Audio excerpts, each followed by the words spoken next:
Hey guys, quick question. How many of you have told your whole life story to someone? Raise your hands if you have. Well, because I can't see you, I'll just assume you all raise your hands. So about 3 months ago, on a very late Thursday night, I was telling a friend what I would call my life story. Now, although it may seem pointless to bore someone, I wanted to go through a nostalgic trip through time. And before you start feeling sad for her, she said she thought it was cool and interesting. Now, I don't know if that's a good thing or a bad thing, but I realized one thing. How the jobless and the bored kid I once was somehow now conducting research at a lab and discussing science with world-renowned professors and great people. I realized how I found my path to succeed. But what is success? Success is an abstract concept. It is something we cannot measure nor observe. It is something we can only experience. All the woes and wows and oh my god's coming your way. It feels good. To many, it may seem random, almost serendipitous. But as I found out quickly, success is something we can control. Success is a function of two things, your luck and the things you can control. Luck, the 99% of things you cannot determine, such as opportunities, ideas, events, and also things like rejection, failures, and Mr. Murphy. So there are 7 major factors that you can utilize to improve your odds at succeeding. Effort, competence, network, sincerity, resilience, organization, and balance. When I was talking to my friend, I noticed how these 7 things brought me to life-altering experiences, things I'll never forget. It had started about 7 months ago, when COVID-19 struck the US. One would think that opportunity was scarce at the time. Schools had shut down and become virtual. People were laid off and budgets were cut. Group activities were canceled, and I was left without a badminton season, a science Olympiad season, and many other things. I couldn't see my friends as often, and I was bored out of my mind. But then one text message changed it all. It read, "Are you free this summer?" My friend Diana, a rising senior at the time, had asked me if I was free to make simple slides on coding. She never told me who or what it was for, but handed out the opportunity. Curious and bored at the time, I said sure. And little did I know, I was in for the ride of my lifetime. The start of the student-led organization STEM Enrichment Youth, or STEMI. So she explained that the slides were for teaching middle schoolers Java. And so day in and day out, I made slides for each Java concept, from printing to classes and so on. It was a simple job. And at the time, STEMI was in its infancy. It was small in number, but large in ambition. Ambition that would change everything. We were planning a virtual convention called STEM World with 50 speakers, 25 which were professors.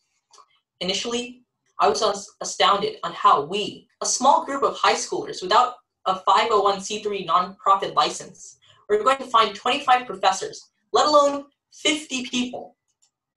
Our plan was to just simply cold contact them through an email, a call, or a DM, and just hope 50 responded. So we had contacted hundreds and hundreds of professors and many more people all around the globe. Mind us, we did that during COVID. And to my surprise, we got responses saying that they would be honored to speak at our event.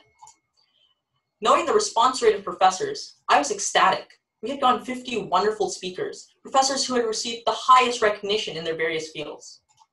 From Dr. Ken Berman, a pioneer in the field of distributed computing, to Dr. Christina Aidala, who at CERN had previously set the record of the highest temperature in the universe, to Dr. Daniel Holtz, a member of LIGO, the team that first detected and analyzed cosmic gravitational waves, and amazing people like William Lin, a YouTuber and IOI gold medalist. We had hit our jackpot. See, opportunity is like fish. They both travel in schools, and you can catch both of them. You can also increase the odds of catching both of them through 7 factors. And this is where effort came in. Those emails were all handwritten. And that wasn't the end of it though.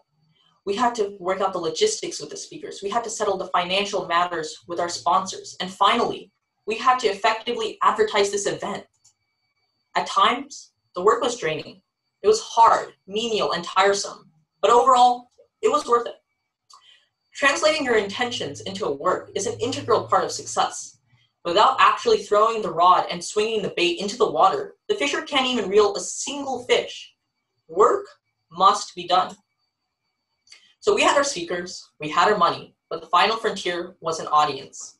And we wanted a big audience. This brings us to competence. We had to devise the best ways to advertise STEM World without a single ounce of cash. After researching, we came full circle all the way to our good old friend, cold contacting. We had to email hundreds of thousands of people from various school districts around the country and the world.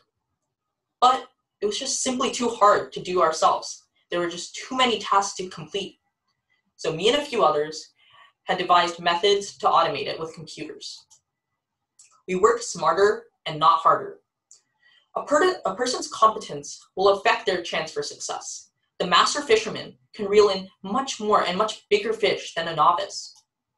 Now, this is not to say that people have to be the brightest or most brilliant to be successful, nor am I trying to imply that success is for the quote-unquote smart, but it is to say that people should strive to hone their various skills and expand and solidify their knowledge to become better at what they do.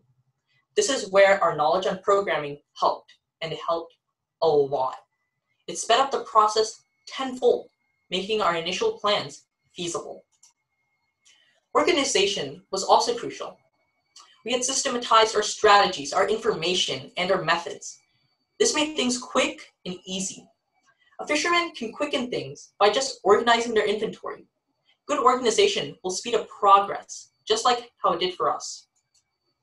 So it was about 2 weeks before STEM World began, and we started to get our first signups. Initially, signups were slow and very local. Doubt had set in. Were we going to make it? In the midst of all this uncertainty, we never gave up. The fisherman doesn't only reel one fish in their life. The fisherman pushes through all the hardship and pain and catches the next meal. Nothing is fully determinate of your future. Success isn't a one-time thing. And so we kept going and going and going. And then, suddenly, we had our first New Yorker, our first person from Canada, Mexico, India, Romania, Nepal, Nigeria, England, South Korea, Indonesia. We had participation from over 20 countries from 6 different continents. And that blew my mind. To think that a few high schoolers could do this, it dawned on me that it was actually happening. I hadn't felt so excited in years. 2 weeks had passed by, and it was 8 a.m. on August 15th. People started to flow onto the Zoom, and it was starting. For the next 2 days, the satisfaction I felt was unreal. From listening and conversing with all the speakers, to knowing that my team and I inspired thousands of people of all ages, to shipping mini fridges to kids I didn't even know around the world for free. Our effort, our knowledge, our persistence, our passion, our team, our logistics, and the balance of these things had led us to succeed. And this was only the beginning. To this day, I have worked with some of the most cool and intelligent people through planning that 22-hour wonder. In fact, the only reason I'm able to conduct research in a $2 million lab facility was because I asked a girl who I'd never even met why she was late to a Zoom meeting. Without this one question, I wouldn't have even heard nor even worked at the lab. So to her, thank you so much for being late. It changed my life. And to me, thank you for being brave enough to ask her. For every 1,000 fish in a school, one will be made of pure gold. And landing your line on that fish will bring you to the opportune of a lifetime. Just like how it did for me through a single question. Thanks for coming to my TED Talk. Actually, wait, not just yet. So if you haven't already noticed in my little comparison, this fisherman reels with a rod and not a net. And why, you may ask? Well, when I thought about this comparison with a fish, it had instantly hit me. Not everyone is fortunate enough to start with the same resources as others. Some live in socioeconomically disadvantaged areas, where the method of catching is more similar to a rod, and others have access to better education, resources, and opportunities similar to nets. In truth, one can't determine where they are born, nor who they are born to, but they can determine how they choose to live. And this is why no matter what your backing is, the 7 factors will still stand. No matter who you are or where you're from, the balance of your effort, ability, network, sincerity, resilience, and organization will aid you indefinitely. Just like how they brought me, an ordinary high schooler, bored out of his skull, to the adventure of a lifetime. Thank you.